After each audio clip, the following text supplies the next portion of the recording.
लड़के ने एक दुर्लभ काले ड्रैगन को विशाल ड्रैगन ट्रैपर से पकड़ लिया, लेकिन पास आने पर उसने छोटे चाकू से उसे मारने की सोच शुरू कर दी। ड्रैगन ने यह देखकर अपनी आंखें बंद कर लीं, जैसे अपने अंतिम पल को स्वीकार कर रहा हो। लड़का उसकी यह हालत देखकर दयालु हो गया और सोच विचार कर उसने चाकू से ड्रैगन की जंजीरें काट दी और उसे मुक्त कर दिया। उसी पल काला ड्रैगन लड़के को नहीं खा गया, बल्कि एक जोरदार गर्जना करते हुए उसे धन्यवाद दिया और लंगड़ाते हुए घाटी की ओर उड़ गया। लड़के ने उसका पीछा किया और घाटी में पहुंचा, जहां वह उसे कुछ विचित्र करते हुए मिला। यह उसके लिए एक अच्छा क्षण था, इसलिए उसने कागज और कलम निकाली और उसका चित्र बनाने की कोशिश की। काले ड्रैगन को नाइट फ्यूरी के नाम से जाना जाता है, जो ड्रैगन की प्रजाति में सबसे रहस्यमयी और तेज है। लेकिन जब उसने ड्रैगन का चित्र बनाना शुरू किया, उसे कुछ असामान्य महसूस होने लगा। यह नाइट फ्यूरी घाटी में मस्ती नहीं कर रहा था, बल्कि उसकी पूंछ की पाल आधी टूट चुकी थी, जिसके कारण वह ऊंचाई पर नहीं उड़ पा रहा था और यहाँ फंस गया था। नाइट फ्यूरी की उड़ान क्षमता ही नहीं, बल्कि शिकार की क्षमता भी प्रभावित हो गई थी। वह मछलियां जिन्हें वह आसानी से पकड़ लेता था, अब उसे पकड़ नहीं पा रहा था। उसकी भूखी हालत देखकर लड़के ने नदी से एक बड़ी मछली पकड़ी और उसे खिलाने का इरादा किया।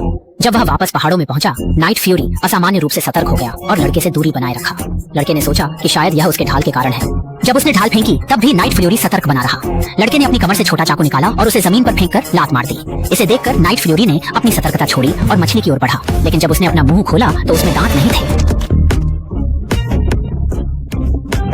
नाइट फ्यूरी ने तेजी से मछली खाई और फिर लड़के की ओर देखा। लड़के ने सोचा कि शायद वह अभी भी भूखा है, लेकिन आश्चर्यजनक रूप से नाइट फ्यूरी ने मछली के आधे हिस्से को निकालकर लड़के के पास रख दिया। वह इस भोजन को साझा करने की पेशकश कर रहा था, लेकिन उसे यह नहीं पता था कि इंसान इस तरह की चीजें कच्ची नहीं खाते। नाइट फ्यूरी के इस विनम्रता भरे आग्रह को देखकर लड़के ने मजबूरी में मछली का थोड़ा सा हिस्सा खा लिया। उसने सोचा कि वह इसे समझा देगा, लेकिन नाइट फ्यूरी ने निगलने का इशारा करते हुए उसे पूरा निगलने के लिए मजबूर कर दिया। लड़के ने मुश्किल से मछली को निगला और एक अजीब मुस्कान दी।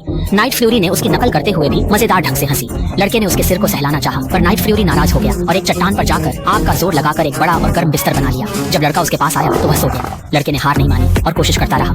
नाइट फ्यूरी ने एक असंभव तरीके से सोने का विकल्प चुना और चट्टान पर उल्टा लटक गया। जब वह जागा तो उसने देखा कि लड़का जमीन पर कुछ बना रहा था। पास आकर उसने देखा कि लड़का उसकी तस्वीर बना रहा था। ईमानदारी से कहें तो वह उतना बुरा नहीं था, पर थोड़ा अजीब जरूर दिख रहा था। बदले में नाइट फ्यूरी ने एक छड़ी उठाई और जमीन पर लकीरें खींचने लगा। उसने लड़के का चित्र बनाने की कोशिश की, लेकिन यह एक अमूर्त कला की तरह दिख रहा था। लड़के को खुशी हुई, वह चित्र देखने आगे बढ़ा और गलती से उस चित्र पर पांव रख दिया।